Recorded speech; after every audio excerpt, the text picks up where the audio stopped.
Saludamos y damos la bienvenida a todos y todos los presentes al segundo ciclo de conferencias Centro de Excelencia de Biomedicina de Magallanes, CEBIMA, un proyecto de desarrollo regional realizado en conjunto entre la Universidad de Magallanes y la Pontificia Universidad Católica de Chile a través de su Centro de Envejecimiento y Regeneración CARE Chile UC. El objetivo de este proyecto es generar un polo de desarrollo científico y tecnológico en biomedicina en la región de Magallanes y Antártica chilena, fortalecer la formación del capital humano avanzado y la transferencia de competencias hacia las carreras del área de medicina y ciencias de la salud. Para inaugurar este segundo ciclo de conferencias, dejamos con ustedes al doctor José Maripani, vicerrector de docencia en representación de nuestro rector de la Universidad de Magallanes, doctor Juan Oyarzo Pérez. Muy buenos días a todos los distinguidos profesores que nos acompañan, a los alumnos que también están presentes en esta actividad.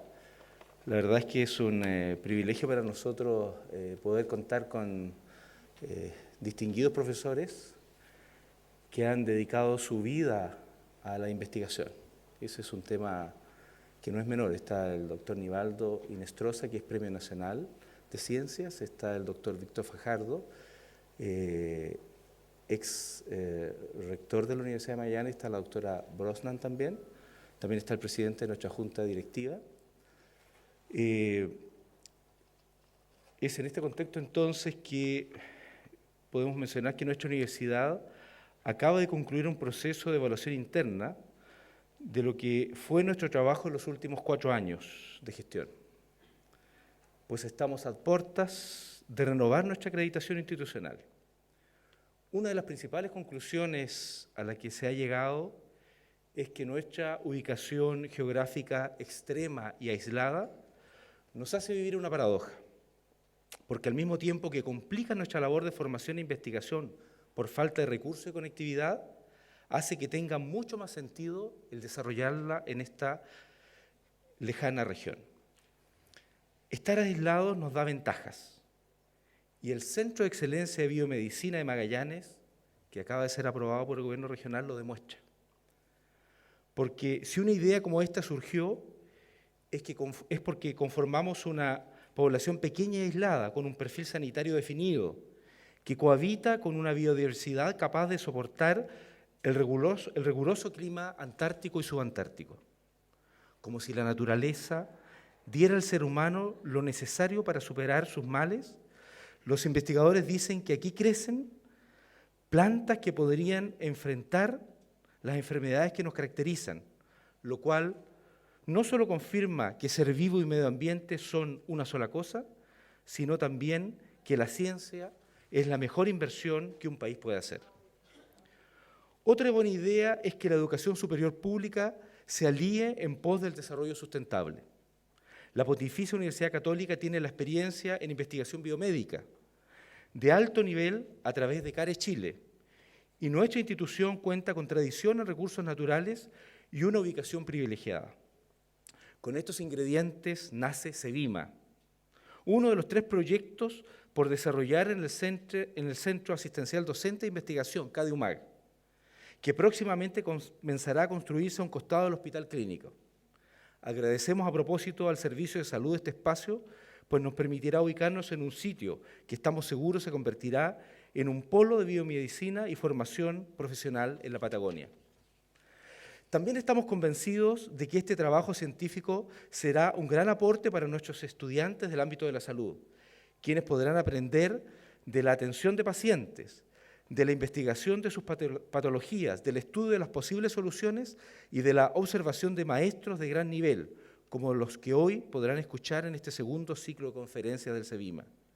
Porque esto que está pasando aquí seguirá ocurriendo con mucha más fuerza una vez que este proyecto comience. Compartir con la comunidad académica, estudiantil y profesional conocimiento actualizado de su área de dominio. Es nuestro deseo y objetivo que además sirva para mejorar la calidad de vida de nuestra población, que tanto ha sufrido por la lejanía de los grandes centros urbanos y la falta de especialistas. Creemos que es justo y necesario, sobre todo si vivimos en un laboratorio natural y tenemos educación superior con vocación de servicio público. Muchas gracias.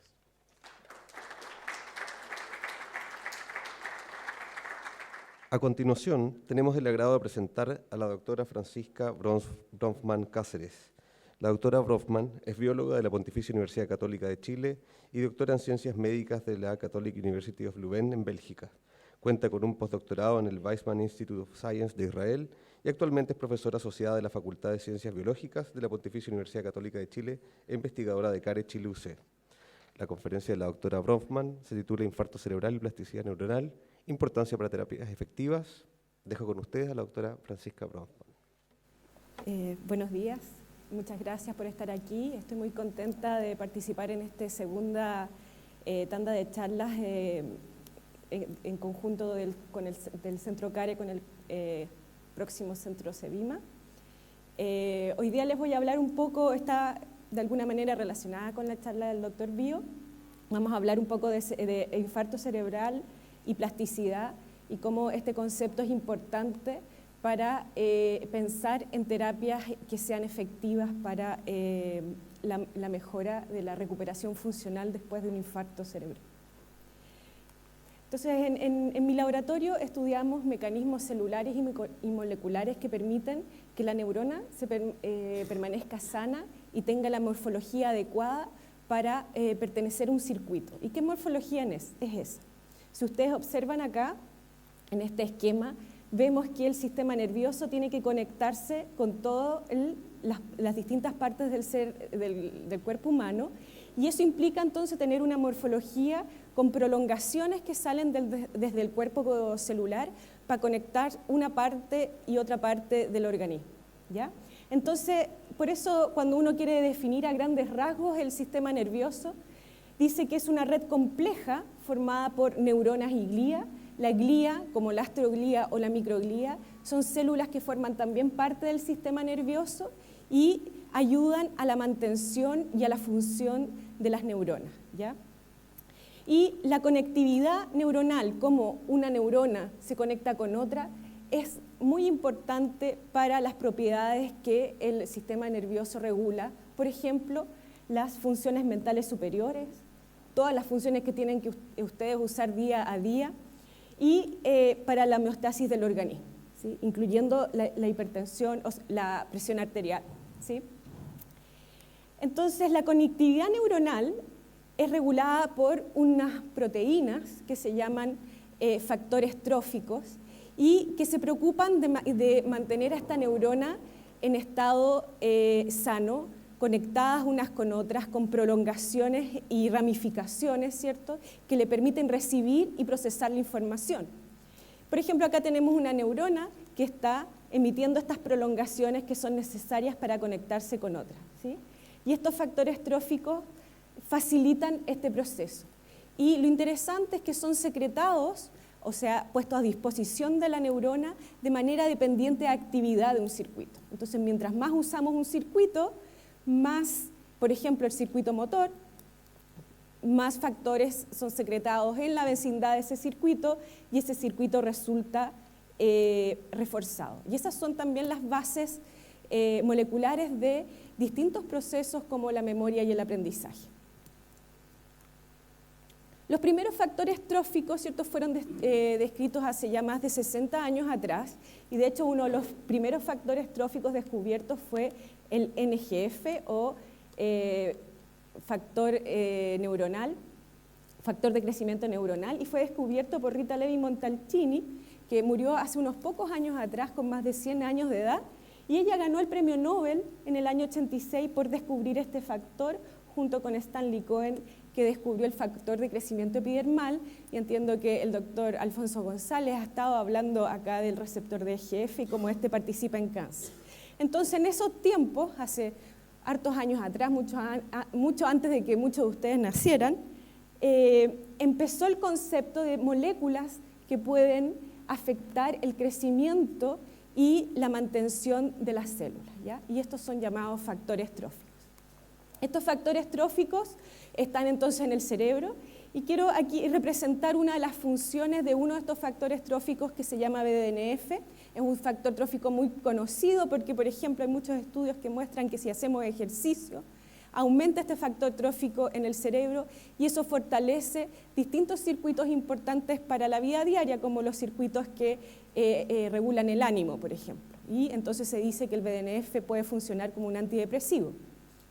Aquí tenemos ilustrado, en este cuadro que ven ustedes acá, un corte anatómico del cerebro de una rata, ¿ya? Entonces, si la rata está mirando hacia ustedes, son cortes en esta dirección, y acá podemos ver entonces un corte a través de la corteza motora y somatosensorial. Y aquí, por ejemplo, vemos una neurona que está en una de las capas de la corteza, es una neurona de la capa 2-3, que forma este circuito que ustedes ven acá, pasa por el cuerpo calloso y viene a conectar un lado del cerebro con el otro, ¿cierto? Los dos lados del cerebro están conectados y esta vía se llama la vía córtico-callosal y podemos ver que esta neurona tiene ramificaciones acá que se llama el árbol dendrítico y acá tenemos el axón que también a su vez está ramificado, ¿ya? Y estas ramificaciones, la cantidad de ramificaciones y cuántas conexiones tienen ellas, ¿sí? Puede cambiar en el ser humano y en todos los organismos y eso es lo que llamamos plasticidad, ¿ya? Por ejemplo, acá tenemos un experimento que me parece muy ilustrativo. En este experimento se hizo un ratón transgénico con técnicas de ADN recombinante y solamente se borró, por decirlo de alguna manera, la expresión de este factor trófico en estas neuronas que les muestro acá, de la corteza. Y se vio qué efecto tenían en su morfología. Por ejemplo, acá ustedes pueden observar el esquema, el dibujo de una neurona, un dibujo real de cómo es una neurona cortical, piramidal cortical, y podemos ver todas las ramificaciones que tiene y cómo éstas se reducen en un animal que no expresa este factor, ¿ya? Entonces, un concepto interesante es que las neuronas en estado adulto, ¿cierto? Sus neuronas conservan la posibilidad de cambiar. Y esta posibilidad de cambiar, de modificar la fuerza con que se conectan unas con otras, ¿cierto? Es llamado plasticidad neuronal y, por ejemplo, la experiencia, el aprendizaje, modula este factor, esta plasticidad. Por lo tanto, modula cómo se conectan los circuitos. Otro tipo de plasticidad neuronal que se ha estudiado en el adulto es la plasticidad inducida por daño. Cuando hay un daño en el sistema nervioso, la fisiología de este sistema responde, hay secreción y activación de distintos factores tróficos que van a tratar de ayudar, ¿cierto?, a la recuperación del sistema. Y obviamente va a depender de la extensión del daño, cuánta recuperación realmente se va a poder lograr.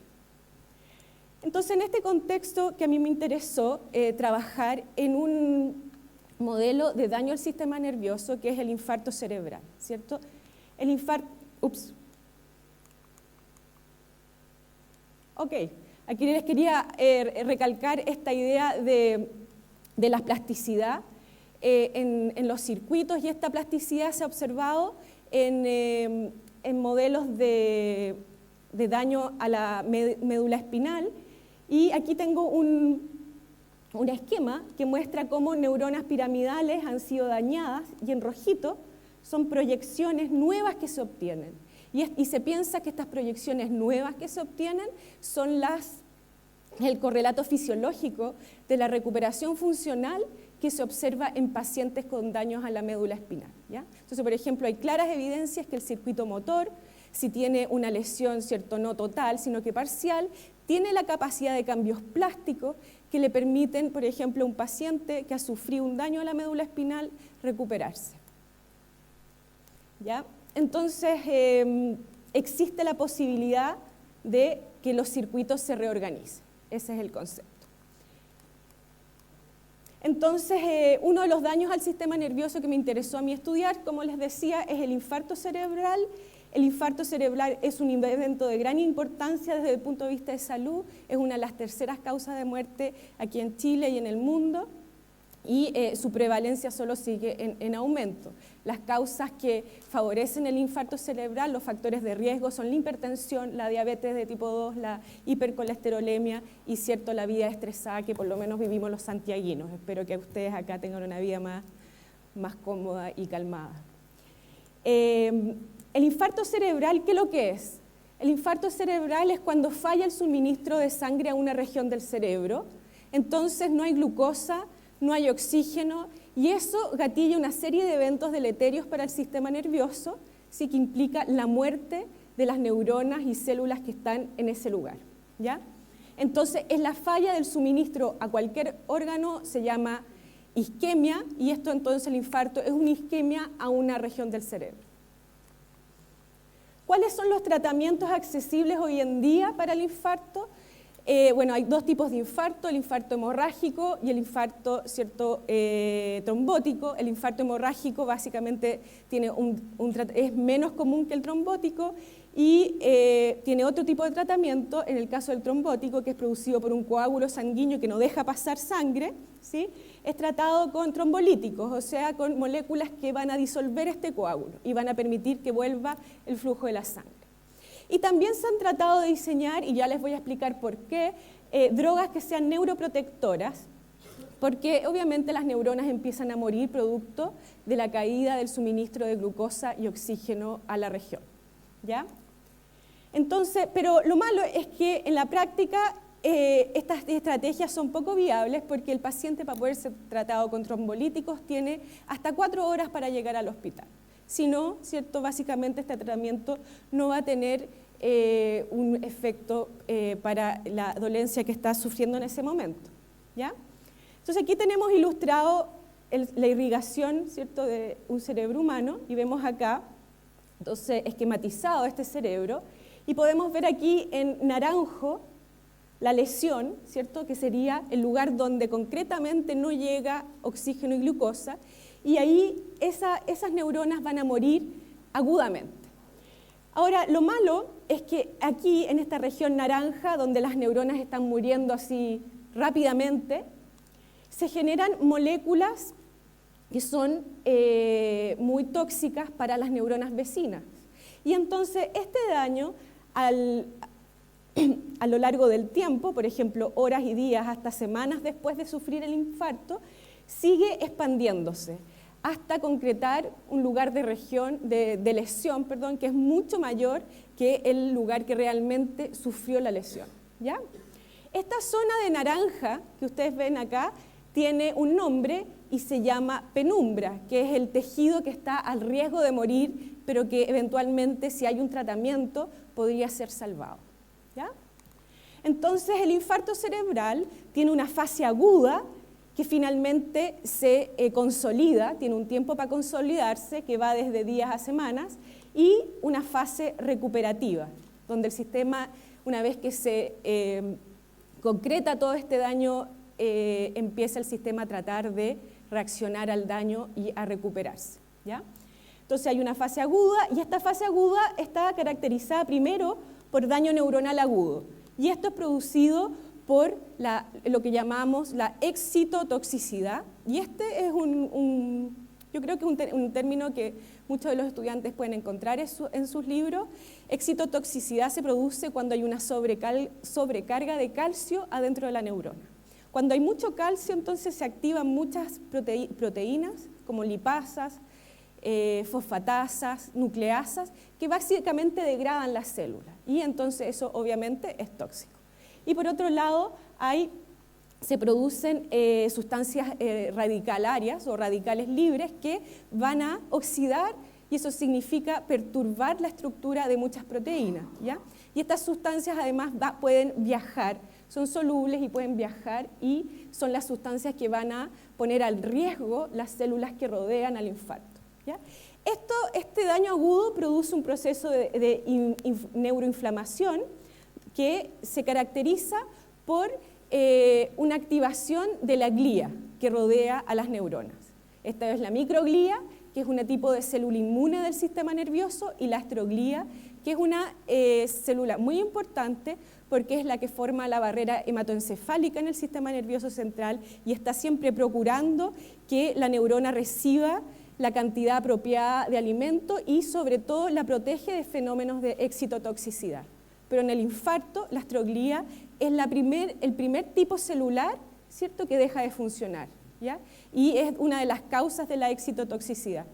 Esto entonces produce la activación de la microglía, proliferación de la astroglía, secreción de citoquinas que son proinflamatorias y dañan el sistema nervioso, y el sistema inmune periférico entra, ¿sí? Y ahí queda, uno puede decir, la embarrada, ¿sí? Cuando esto se concreta, finalmente viene una etapa más tardía que es de neuroplasticidad inducida por daño isquémico. Entonces existen evidencias, al igual que en el circuito motor que les conté, que los circuitos dañados por el infarto también tienen la posibilidad de formar nuevas conexiones y de plasticidad, ¿ya?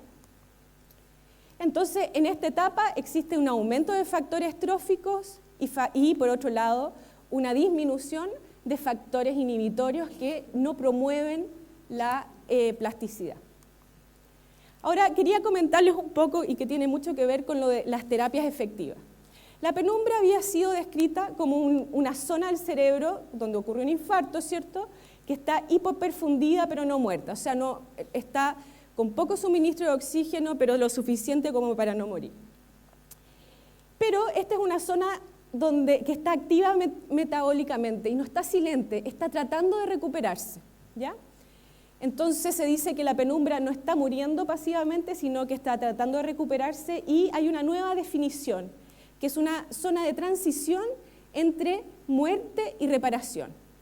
Entonces, por ejemplo, acá tenemos otra vez un esquema del sistema nervioso central humano, y podemos ver acá, este sería el área de la lesión, y aquí en morado más clarito sería el área de la penumbra, y podemos ver que estas líneas rojas esquematizan el avance del daño, y por otro lado estas líneas azules también esquematizan la tendencia que tiene el tejido vecino a protegerse, ¿ya?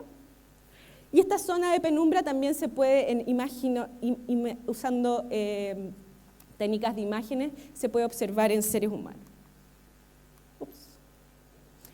Entonces, una parte interesante que les quería comentar ahora y explicar es que, como al principio existe esta tendencia de que estas sustancias negativas se expandan y maten neuronas que no deberían por qué morir, muchas de las estrategias farmacéuticas se han centrado a inhibir, ¿cierto?, moléculas que pueden estar participando en este daño. Y la idea es que esas moléculas, que en principio son dañinas, después ayudan al fenómeno de recuperación plástica. Por lo tanto, terapias efectivas que sean neuroprotectoras no pueden contrarrestar la neuroplasticidad, ¿ya? Y hay ejemplos, por ejemplo, una de las drogas usadas es un inhibidor del receptor de NMDA, pero el receptor de NMDA es un receptor de glutamato y es un receptor que es esencial para la memoria y la plasticidad neuronal. Por lo tanto, si yo lo bloqueo, claro, puede ser que neuroproteja la región del infarto, pero por otro lado voy a impedir los fenómenos plásticos que suceden después, ¿ya? Entonces, por eso, de hecho, los ensayos clínicos con este tipo de drogas no han dado resultados. O sea, no sé si es por eso, pero el hecho es que no han sido efectivos.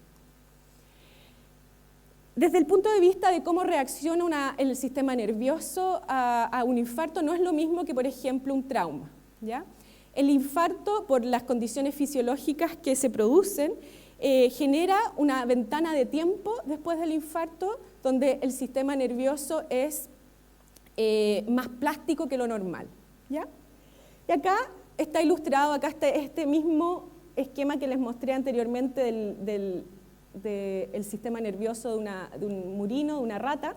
Está la corteza, acá se indujo un infarto, y podemos ver un tejido control, ¿sí?, con rojo acá teñido y con verde. Estas son tinciones para moléculas que normalmente en el sistema nervioso están parando los fenómenos plásticos, los están limitando. Porque si nuestro sistema nervioso fuera tan plástico, todo lo que aprendimos un día lo olvidaríamos al otro día, ¿ya? Entonces el sistema nervioso es plástico en condiciones normales, pero no tanto tampoco.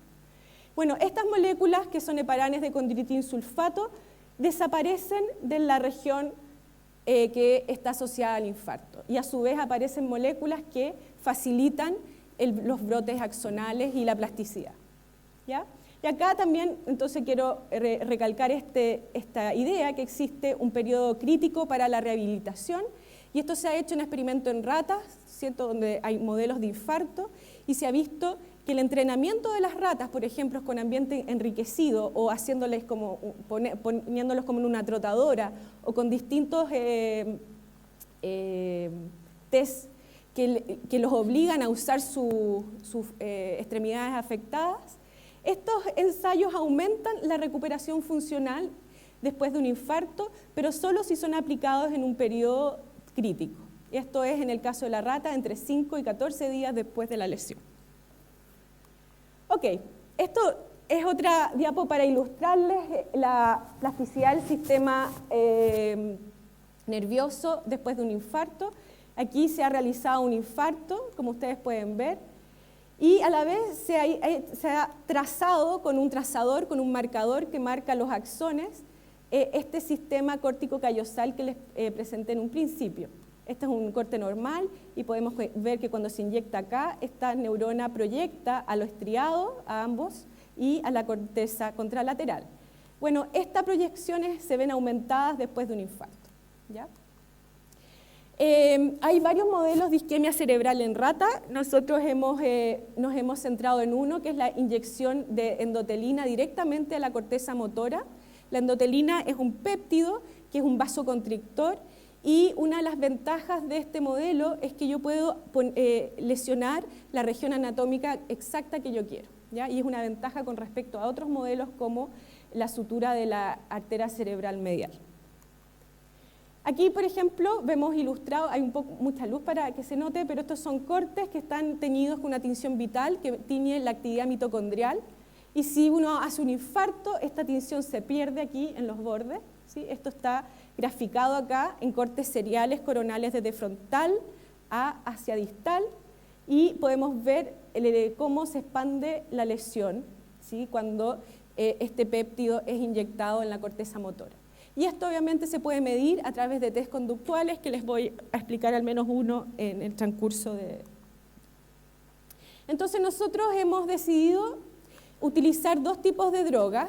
La primera es un agonista para PPAR gamma. PPAR gamma es un factor de transcripción. Los factores de transcripción son proteínas que se unen al DNA y favorece la síntesis de distintos tipos de genes, y estos se expresan en proteínas después. Y es un factor de transcripción cuya actividad favorece la neuroprotección. Entonces dijimos, bien, lo importante es estudiar si los PPAR gamma funcionan como neuroprotector, pero si no impide la neuroplasticidad. Por otro lado, pensamos que los antidepresivos pueden ser un buen tratamiento, son moléculas que ya son usadas por humanos, y se sabe que los antidepresivos favorecen la expresión de factores tróficos en el cerebro, eso sí está bastante documentado en la literatura. Entonces pensamos que tal vez pueden ser también un buen blanco para el tratamiento. Uno de los antidepresivos que decidimos usar fue venlafaxina, es un antagonista dual de la recaptación de serotonina y noradrenalina, por lo tanto tiene una amplia gama, funciona en distintos lugares del cerebro, y una ventaja es que tiene alta tolerabilidad y pocos efectos adversos en pacientes humanos, ¿ya? Y de hecho incluso ha sido usado en humanos para tratar la depresión post-infarto.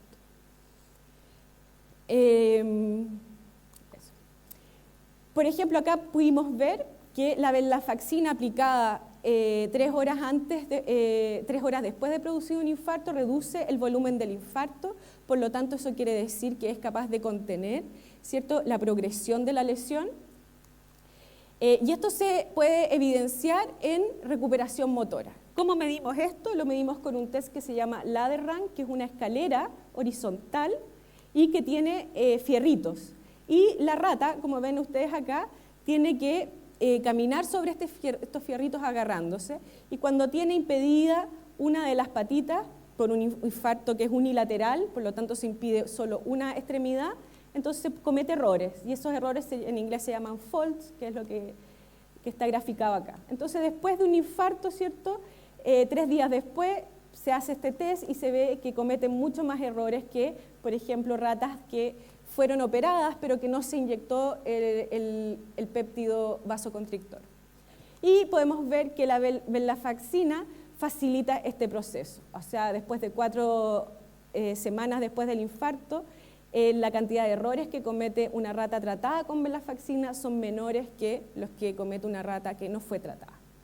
Ahora, ¿qué pasa a nivel histológico? ¿Qué observamos con la reacción de la microglía y de la astroglía? Aquí lo que se ve es una parte de la corteza que está adyacente al infarto y que se va alejando. Entonces es una tira, ¿no?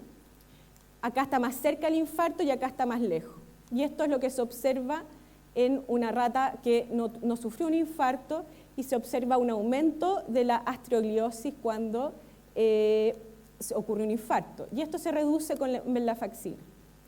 Sin embargo, el efecto en la microglía, que está observado acá, cuando hay un infarto, si ustedes se fijan, aumenta la microglía, la tinción. Esto lo tienen que comparar con esta región, que es una rata que no sufrió un infarto, y venlafaxina incluso aumenta un poquitito la reacción de la microglía, ¿ya? Y esto nos ha hecho pensar que la astroglía y la microglía, si bien pueden reaccionar, existe discusión en la literatura que los fenotipos de reacción que pueden tener son distintos. Algunos pueden reaccionar y tener un fenotipo que sea pro-regenerativo o un fenotipo que es antirregenerativo. Y nosotros pensamos, aunque no tenemos evidencia, que este fenotipo podría ser distinto al fenotipo de infarto, sin tratamiento. Por otro lado, fuimos a ver moléculas que puedan estar midiendo la plasticidad, ¿sí? Entonces elegimos un marcador de los terminales presinápticos donde terminan los axones, esto es sinaptofisina. Lo que ven ustedes acá es la tinción de una neurona que está muy cerca del infarto. Acá está tenido para un marcador postsináptico, que es donde llega el botón sináptico, y acá un marcador presináptico. Y vemos que con venlafaxina aumenta la reactividad para la sinaptofisina. Entonces, como conclusión, pensamos que venlafaxina podría ser usado entonces como un tratamiento para por lo menos ayudar a los fenómenos plásticos después de un infarto, y que este tratamiento no tendría ningún efecto negativo en la neuroprotección, ¿ya? El otro blanco que hemos trabajado es este factor de transcripción que se llama PPAR-gamma. Hay una gran cantidad de literatura que indica que PPAR-gamma participa en neuroprotección, entonces pensamos que era una buena idea partir con blancos que activaran a este receptor. Este obviamente es un receptor nuclear, es un receptor celular, ¿cierto? Y que sus receptores son endógenos, son lípidos oxidados, ¿ya? Sin embargo, uno de sus agonistas farmacológicos es la rosiglitazona. La rosiglitazona se ha usado mucho para el tratamiento, para sensibilizar a la insulina en pacientes diabéticos, ¿sí? De hecho, PPAR-gamma se descubrió así, porque era el blanco molecular de estas drogas que estaban muy de moda hace, no sé, 20, 15 años atrás. Sin embargo, ¿y por qué? Porque este factor de transcripción participa en el metabolismo también de la insulina y es un factor de transcripción que favorece la adipogénesis, ¿ya? Sin embargo, se encontró que los pacientes tratados con rosiglitazona presentaban algunos efectos adversos. Por ejemplo, aumentaban de peso y mostraban fallas cardiovasculares. Y entonces fueron sacados del mercado más de 10 ensayos clínicos con distintos tipos de glitazona, drogas que se parecen a la rosiglitazona, fueron detenidos, y esto ha generado un interés por las compañías farmacéuticas por encontrar drogas que modulen este factor, ¿cierto?, de manera diferencial comparada con los agonistas farmacológicos, ¿ya? De hecho, los ligandos naturales de PPAR-gamma son menos potentes y activan un menor número de genes comparado con los ligandos farmacológicos, ¿ya? Y entonces llegamos a la hipótesis que sustancias derivadas de un alga, en este caso la Gracilaria chilensis, que es muy rica en ácido araquidónico, que es un ácido graso poliinsaturado y que se puede oxidar fácilmente. Entonces, llegamos a la hipótesis de que si estresábamos esta alga, en este caso picándola finito, se iban a producir ligandos oxidados para este factor, y que estos eran potenciales ligandos y por lo tanto drogas que podrían activar naturalmente a este factor de transcripción. Y a este factor de transcripción, a este extracto botánico, disculpen, lo llamamos Gracilex. Es un extracto oleoso, eso significa que hicimos una extracción lipídica y que dejamos otras cosas como las proteínas, por ejemplo el agar, todo eso de lado, ¿ya? Y esto entonces le da un valor agregado al alga, ¿sí? que se usa mucho para la extracción de agar. Y los datos nos indican que en verdad el alga tiene componentes activadores de PPAR gamma in vitro. Esto lo encontramos en conjunto con el laboratorio de mi padre, que se llamaba Miguel Brofman, y vimos que no tenía efectos secundarios tóxicos, por ejemplo en el corazón, no inducía adipogénesis y de hecho era un sensibilizador de insulina en modelos murinos para la resistencia a la insulina. Entonces nosotros, como somos un laboratorio interesado en el sistema nervioso, pensamos en usar este extracto para ver qué pasaba con el infarto. Y primero diseñamos un experimento donde administramos este extracto un día antes de producir el infarto para ver si existía una protección al evento. Y lo que vimos que Gracilex, este extracto, reduce bastante, en una proporción alta, la extensión del infarto, lo mismo que la rosiglitazona, que es este inhibidor farmacológico, y que esto está acompañado de una recuperación funcional mayor.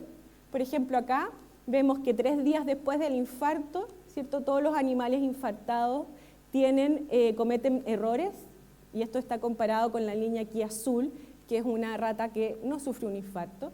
Y después vemos cómo se recupera en el tiempo, ¿sí? En rojo están las ratas infartadas y en morado y verde las ratas tratadas con rosiglitazona en el caso de la verde o con Gracilex en el caso de la línea aquí morada. ¿Qué pasaba a nivel histológico? A nivel histológico vimos que el infarto, ¿cierto?, produce la activación de la microglía y que esta activación es inhibida tanto por rosiglitazona como por Gracilex.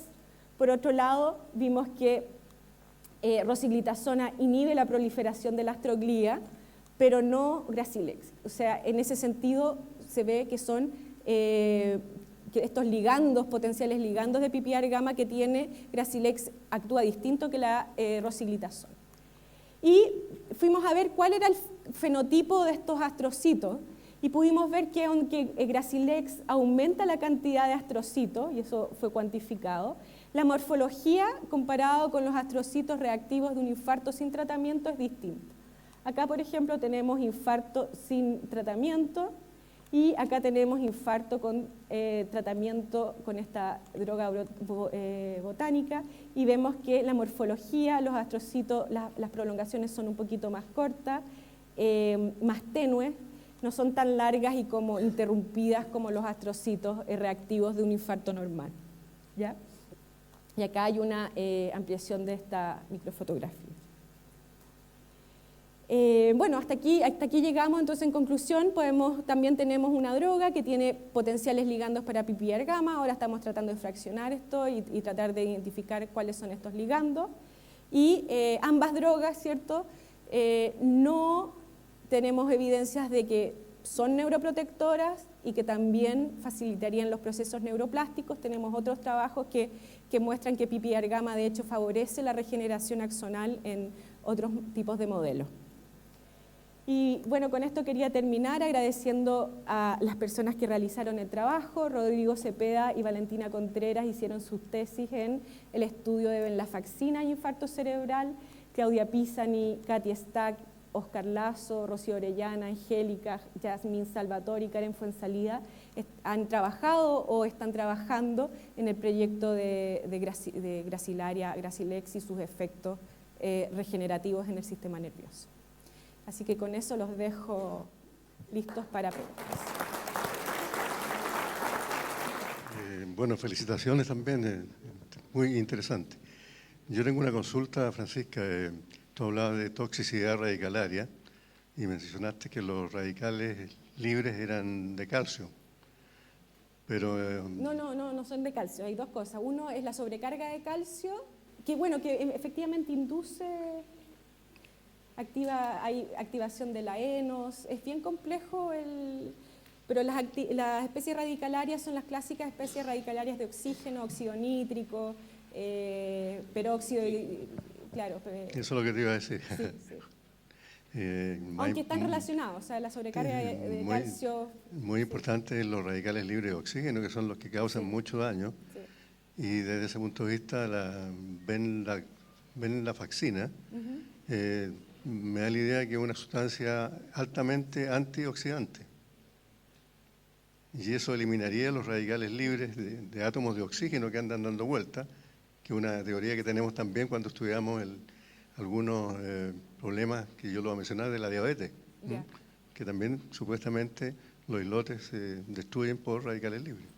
Hay evidencias de que los antidepresivos pueden ser también neuroprotectores y antioxidantes. No recuerdo en este momento si hay estudios que demuestren eso de la faxina, pero no estoy segura. Podría ser.